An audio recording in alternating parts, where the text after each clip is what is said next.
பாரத்தை சுமந்து கொண்டு குறுகிய வாசலில் உள்ளே நுழைய முடியாது. நேற்றைய வாசகம் செல்வந்தரான வாலிபம் மனவாட்டத்தோடு திரும்பி சென்றது.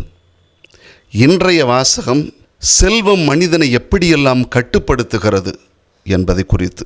இன்றைய நற்செய்தி வாசகத்தின் வழியாக சீடர்கள் பிரமித்து போகிறார்கள். காரணம் என்னன்னா, யூதர்களுடைய பாரம்பரியத்தில் செல்வம் என்பது கடவுளுடைய ஆசீர்வாதமாக பார்க்கப்பட்டது. எவ்வளவு செல்வந்தனாக இருக்கிறாயோ அவ்வளவு தூரம் கடவுள் உன்னை ஆசீர்வதித்திருக்கிறார் என்று சொல்லப்பட்டது. ஆனால் இன்றைய நற்செய்தியில் சொல்லப்பட்டது, செல்வந்தனால் மீட்பு அடைய முடியாது, விண்ணரசுக்கு போக முடியாது என்று சொன்ன உடனே இவர்களுக்கெல்லாம் ஆச்சரியமாக இருக்கிறது.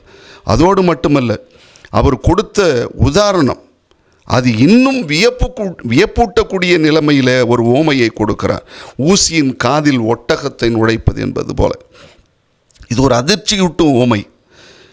பாலஸ்தீனத்தில் மிகப்பெரிய விலங்கு எது என்று சொன்னால் ஒட்டகத்தை தான் சொல்வார்கள். சிறியது என்று சொன்னால் தையலுக்கு பயன்படுத்தப்படுகிற மிகச்சிறிய கருவியாக ஊசியும், அதிலும் மிகச்சிறியது எது என்றால் ஊசியினுடைய காதையும் சொல்லுவார்கள். இந்த ஒரு ஓமையை சொல்லி இந்த ஊசியின் காதில் ஒட்டகம் நுழைவது என்கிற ஓமையை சொன்ன உடனே இவர்களெல்லாம் அதிர்ச்சி அடைந்து போகிறார்கள். செல்வம் வைத்திருப்பது பாவம் அல்ல, செல்வம் நம்மை ஆள்வது தான் பாவம். அதுதான் நமக்கு கெடுதலை கொடுக்கிறது. செல்வம் நம்மை எந்த விதத்திலும் மீட்படைய கட்டுப்படுத்திவிடக் கூடாது என்றுதான் நமக்கு சொல்லுகிறார். விவிலியத்திலே ஆபிரகாம், யோசேப்பு, யோபு இவர்களெல்லாம் மிகப்பெரிய செல்வந்தர்கள். ஒரு மனிதனின் உள்ளத்தில் எந்த இடத்தை பிடித்திருக்கிறது என்பதை யோசிக்க வேண்டும். செல்வத்தினால் இவர்களுக்கு ஆபத்து இருந்ததா என்றால் இல்லை. ஆனால் இன்றைய கால சூழலில் செல்வம் எந்த அளவுக்கு நம்மை கட்டுப்படுத்துகிறது, அது எந்த அளவுக்கு நமக்கு ஆபத்தாய் மாறுகிறது என்பதை குறித்து யோசிக்க வைக்கிறது. 3 விஷயங்களை சொல்கிறேன். பணம் இருந்தால் எதையும் செய்து விடலாம். False security. பணம் இருந்துச்சுன்னா போதும், என்னுடைய நோய் நொடியிலிருந்து நான் காப்பாற்றிக்குவேன். பணம் இருந்ததுன்னா போதும், 10 பேர் என் கூட நிற்பான். பணத்தை தூக்கி போட்டால் அத்தனை பேர் எனக்கு உதவி செய்வாங்க. மீட்பை கூட நான் விலை கொடுத்து வாங்கி விடுவேன் என்கிற ஒரு எண்ணத்தை நாம் வைத்திருக்கிற செல்வம் நமக்கு கொண்டு வந்து விடுகிறது. இது ஒரு மிகப்பெரிய தடையாக இருக்கிறது. 2வதாக, செல்வம் நம் இதயத்தை கடினப்படுத்தி விடுகிறது.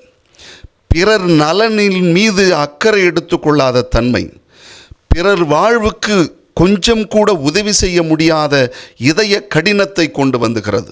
உதாரணம், செல்வந்தரும் லாசரும் ஓமையை நாம் யோசிக்கலாம். எந்த ஒரு மனிதனும் செல்வத்தினால் தன் இதயத்தை கடினப்படுத்தி கொண்டால் அது ஒரு மிகப்பெரிய தடையாக மாறுகிறது.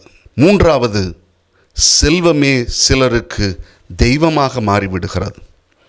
செல்வத்தை சேர்ப்பதற்காக கடவுளை மறக்கிறவனாக மாறுகிறான். செல்வத்துக்காக கடவுளுடைய காரியங்களை மறக்கிறான். ஏன்?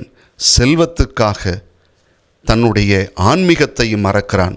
ஏனென்றால் செல்வம் அவனுக்கு எல்லாவற்றுக்கும் மேலாக தெய்வமாக மாறுகிறது. இந்த 3 காரணங்களையும் நாம் யோசிக்க வேண்டும். இது நம்மளை மீட்படைய வழி விடுதா? செல்வம் நம்மை மீட்படைய வழி விடுகிறதா என்று யோசித்து பாருங்கள்.